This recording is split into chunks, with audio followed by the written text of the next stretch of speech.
వాణి అబ్బదబ్బ జబ్బా. ఆ, ఈ కోడ్ నాకు తెలియదు అనుకున్నావా? అబ్బా అంటే నేను, దబ్బా అంటే నిన్ను, జబ్బా అంటే ప్రేమిస్తున్నాను అని. అబ్బదబ్బ జబ్బా. వాణి వాణి వాణి నువ్వంటే నాకెంతో ఇష్టం. నేను నిన్ను తెగలవ చేసేస్తున్నాను వాణి. మన ఇద్దరు ప్రేమించుకున్నాం కదా, దీనిలో సెకండ్ థాట్స్ లేవు కదా. అబ్బదబ్బ జబ్బా. ఏమిటో కింద పడ్డావా? లేదు సార్, ప్రేమలో పడ్డా. మీ అమ్మాయిని ప్రేమిస్తున్నాను సార్. మీ అమ్మాయిని పెళ్లి చేసుకుంటాను సార్. మా అమ్మాయి నిన్ను ప్రేమిస్తోందా? ప్రేమిస్తుంది సార్. నీకెలా తెలుసు? చెప్పింది సార్. చెప్పిందా? ఆ నోటితోనే చెప్పిందా? లేకపోతే ముక్కుతో చెప్తుందా సార్? నువ్వు చెవులతోనే విన్నావా?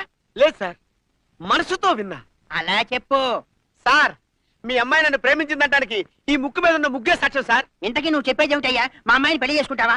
పెళ్లి చేసుకుంటావా? ఇప్పుడైనా రెడీ సార్. నాకేం అభ్యంతరం లేదు. హ, అయితే దీవించండి మామా. నీ కర్మ అనుభవించు. శుభం బట్టి కర్మ ఉంటాడేంటి? వీడికి నోరే కాదు, బ్రెయిన్ కూడా లూజే. అయ్యో వాణి.